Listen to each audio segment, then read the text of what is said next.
Hello everyone, welcome back to my channel and also my kitchen. Today I'm going to be answering a question which I get very frequently on my videos, which is, can you live in Moscow, Russia without actually knowing how to speak Russian? And I thought I'd dedicate a whole video to it because there's so much to talk about this subject. I'm actually from the UK and I don't know much Russian at all, but obviously I'm living in Moscow and surviving. So I'm going to share with you some tips and tricks I've learned, as well as places you can go to where they speak English and translate everything in English. So all the timestamps to the different segments I'm going to be talking about is on the screen right now in case you want to skip to any part. But while I share with you my experience, I'm also going to be sharing with you a recipe. I'm just going to be cooking it while I speak.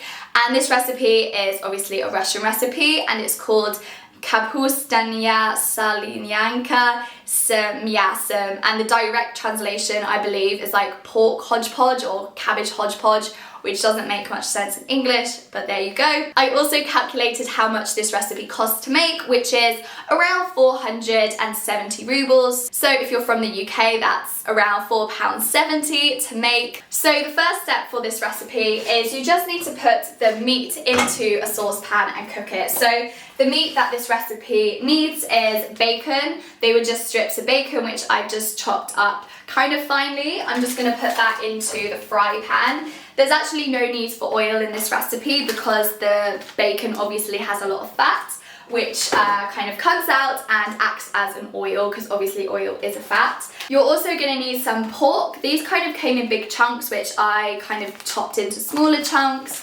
And I'll just put that in there with the bacon and turn the heat on. While the meat is cooking, I'm going to share with you the best tools which I personally use while living in Moscow. The first one is a photo translation app. I don't have like a specific recommendation, just go to the App Store and get a photo translation app. You can basically use this for not only screenshotting things on your phone to see what it means and then uploading it to the translation app, but also when you're out in, I don't know, like a restaurant or a shop, you can take a photo and it actually translates it for you word for word. So the English text overlaps the Russian text, so you can literally read it how it's shown, which is really great if there isn't an English translation for something. An obvious tool that I love to use is Google Translate, and I use this in two ways. First of all, to translate obviously English to Russian, Russian to English, and play the audio out loud if someone doesn't understand what I'm saying.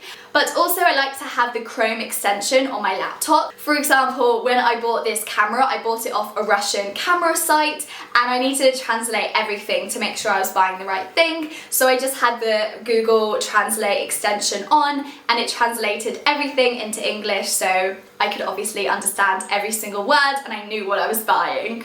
Right, I'm just gonna mix this up so it doesn't burn on the bottom. But the bacon in this recipe really helps because, as I say, the bacon acts kind of as the fat in the recipe and makes everything not stick to the pan too much.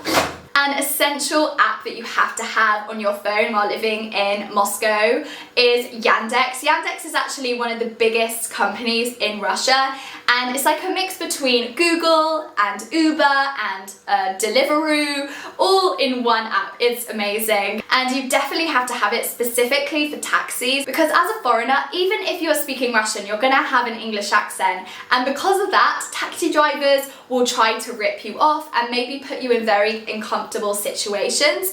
But with Yandex, the second you type your location, you can see how much it's going to cost, how many minutes it's probably going to take, and that sort of stuff. So it's much, much safer and you'll save a lot more money using Yandex. And obviously you can order food on it as well, which is amazing. The next thing I wanted to share with you is places which you can go to where they translate things in English. The main place is actually the metro. They have like a voiceover in Russian saying what the next station is called, and then they'll say in English, so the next station is blah blah blah blah and that sort of stuff, so you know exactly what is going on while you're on public transport, which is great. Another place which is quite obvious that they speak English is like English speaking tours, and there are so many of them in Moscow going different places. A place where you can find English speaking tours is Airbnb. If you just search tours in Moscow, they'll mostly be in English, which is great. And a lot of the signs and stuff are also translated in English in the centre of Moscow. And the last place that I've found that they translate things in English is actually the menus. Most restaurants in Moscow have like either an English menu, like a completely separate one, or underneath the Russian like names, they'll have it in English, so you just need to look for the like slightly smaller writing to see it in English, or specifically ask for an English menu and ask it in English, and hopefully they understand you. It shouldn't be too much of a problem, especially in central Moscow, because obviously there are loads of tourists that come in and out central Moscow. Alright, so the meat is almost cooked. It doesn't need to be fully cooked, but the next step is to put in our onion and our carrot as well. Most Russian recipes actually have onion and carrot, so those are definitely essentials for your kitchen if you're moving to Russia and you want to make Russian food. So I'm just going to mix this round, and then I need to add the cabbage. This has a lot of cabbage. It's around half a small cabbage. It looks a lot right now, but it does kind of half in size while it cooks. I kind of just put it on the top so it steams a little bit and shrinks, and then I'll mix it in when it becomes a little bit smaller and easier to mix. Now, if you're moving to Moscow and you literally don't know a single word in Russian, then you're going to need this phrase. Even if you know a little bit of Russian, still memorize this phrase. And that is "Извините, я не говорю по-русски." And that basically means, I'm sorry, I don't speak Russian. And hopefully by your accent, they can tell that you're English, and then they'll start talking to you in English if they know English. But yeah, I would recommend learning Russian when you move here or before you move here, because not everyone speaks Russian. Maybe more in Moscow, well, definitely more in Moscow. And once you start leaving Moscow, there'll be barely anyone that speaks English. So do start learning Russian once you come here. But if for some reason you're here and you don't know anything, memorize that phrase. Alright, it has been a few minutes, so I am just going to try to mix this round a little bit so it cooks evenly. I really actually like Russian recipes, and I found so many since coming here. And by the way, if you're wondering how I've come across these Russian recipes, some of them are from my mum, because my mum is Russian and she has taught me loads of Russian recipes over the years. But when I moved here, I actually looked up recipes and I typed it in Russian, and then I went to all of these Russian websites, and as I mentioned before, I used the Google Translate Chrome extension to translate the recipes. So they're like authentic Russian recipes that I read in English, and maybe some of them I've adapted a little bit, maybe using different meats and stuff, depending if we're eating like a lot of pork that week, then I'll use chicken for a recipe instead of pork, just as an example. I really don't like beef here, so I don't use beef a lot unless it has to have beef, for example, beef mince. Sometimes I use even chicken mince to substitute beef mince, but in general, I do use the beef mince. But yeah, Russian recipes are super healthy. They're very affordable as well. This one's a little bit more pricier because there is two types of meat. There's the bacon and the pork. But you can always take out the bacon if you want to make it a little bit cheaper. Obviously the pork's the essential bit, so you do need that. If you do take out the bacon, you can substitute it with just oil or butter instead. I'm sure that will taste really nice as well. Now, if you want to explore some cool places in Moscow that not many people know, I would recommend befriending some young Russians here. And that's because lots of young Russians are really passionate about learning English, which is super cool. And the second they find out you speak English, or you're from the UK or America, they get super excited. They'll say, oh, I really want to practice my English with you. And that's great for you and I, who only speak English, but it's also a great opportunity for them to practice their English, and that way they'll start bringing you around to different and cool places, like different bars, different, I don't know, clubs, different restaurants, different areas in Moscow, which you probably wouldn't have gone to otherwise, and you'll be shown around with locals if you do that. And the places where I've met basically all of these young, passionate, young Russians is actually like bars. You really need to go to sociable bars where people want to talk to different people. You go to some where people just stay to their own little friendship group, but if you go to really sociable ones, then you can meet loads of people, then they'll bring you around, they'll invite you to different places. I've literally been invited to like a party with some people that we met just for a few minutes, but they realised us from the UK, and then they wanted to show me around because they were so excited to meet me. So that's pretty cool and a great way to explore new places with locals. Okay, so the food has been cooking for a few minutes and you can see that it is kind of halved in size.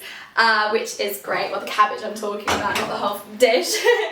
And now I'm just going to put a bay leaf. I would usually put more than one bay leaf, but as you can see, it's the last one I have. And this is another essential Russian ingredient. Russians love bay leaves in their recipe. I'm also going to add some ground pepper. You can also optionally add whole peppers as well. I personally just like grounding them. I'm also going to add some salt as well. You can just do that to taste. There's no measurements with this. And the last thing is tomato paste. It's really weird. In the UK, we get tomato paste in tube, but here they sell it in a tin, which I find quite interesting. Here we go. And I'll just put a large tablespoon of it because this is kind of the sauce to it. There's already some liquid in there from the meat, from the vegetables, so we need kind of a thickener, which this tomato paste acts as. So yeah, I'd really add maybe 3/4 of this tin. Yeah, there we go. I'm just gonna mix that in. If there isn't a lot of liquid in the food, then just add a little bit of water, add a splash of water. It shouldn't be too liquidy, but there should be some sort of sauce with it. So make sure you add water if there isn't any, otherwise it might burn in the pan. Alright, so that's all the ingredients that go in this recipe. I'm just going to put the lid on, put it on the lowest heat and let it cook for maybe, I don't know, like 10-15 minutes until the meat is cooked and it tastes good. I don't really cook with specific measurements. I just go with the flow, see how it tastes, add or take away things depending on that. So that's what I do. So it's not very helpful for other people, but that's how I love cooking. While all this finishes cooking, I want to share with you the last thing and probably the most important thing I have on this list, which is to remember you're not the only foreigner here. You're not the only person doing this kind of experience of not being able to know the language while living here. There are other people going through the same experiences, and you will meet these other people too, and you will befriend them, I'm sure of it. I've actually made 2 other videos with foreigners. So I did one video with Alex Gilbert. He's from New Zealand originally, but he was adopted from Russia. And now he's back, which is super exciting. And there's also Jeanette. I also did a video with her. She's also from the UK, working as an English teacher like myself. So yeah, I have met those 2 foreigners while living here. So yeah, and I haven't even been living here that long, to be honest with you. So it's pretty cool meeting other foreigners and realizing you kind of have the same struggles. The language is difficult, it really is. So it'll be okay. So it's ready now. I've just started plating it up. It looks really good. I've done the pork a little bit bigger than I usually do, but that's okay. It still looks really nice. So here we are. Here is the food I just made. If you do recreate this recipe, do let me know. Obviously it's not my recipe, it's a Russian recipe. But if you do make it at home because you were inspired by me, do share with me a picture on Instagram. My username is Kat Sullivan, but instead of an I, it's a 1. So go follow me on there and share with me this recipe if you make it because of me. It'll be pretty cool to see your recipe. And I'm gonna give it a try as well. So here is another close-up of the food. Very exciting. I really like this. It's quite simple in taste. There's nothing crazy about it, but I really like Russian food. Well, I was brought up on it, so I kind of have to, but it's really tasty. So the last words of advice that I have for you, hopefully I don't have like cabbage on my face right now, but I do just want to say that if you are in any country and you don't know the language, you're obviously going to feel very out of your comfort zone. I remember while I was working in Italy, I was very out of my comfort zone when I originally went there because I didn't know a single word of Italian. I didn't even know how to say thank you, or I knew how to say hello, to be fair. I didn't know how to say thank you or anything like that when I first went there, so it's definitely out of my comfort zone, and I felt quite upset whenever people were having a proper conversation. I was like, oh, I'm so stupid, I can't like understand or speak or anything. I'm just like so stupid just sitting here saying nothing. But it's okay, you do get over that. If you're feeling like that at first, you will get over that with time. Like moving to Moscow, I didn't feel out of my comfort zone really at all because I have already lived in a country where I didn't understand mostly what people were saying, so you do get used to that really uncomfortable feeling. And it's fine, you start learning and you get more comfortable with speaking a different language and that sort of stuff. And it's a really exciting and fun experience. And if you're moving to Moscow anytime soon, let me know in the comments section. It'll be really cool to meet some of you guys, as I already have with Alex and Jeanette. It's cool to do videos with other foreigners in Moscow, as well as people who actually live here too, like all their lives, so do let me know if you live in Moscow. But yeah, if you did enjoy this video, make sure you give it a big thumbs up and subscribe if you haven't already, because I upload a new video every single Sunday all about living and working in Moscow. So yeah, see you next Sunday for another video. Bye!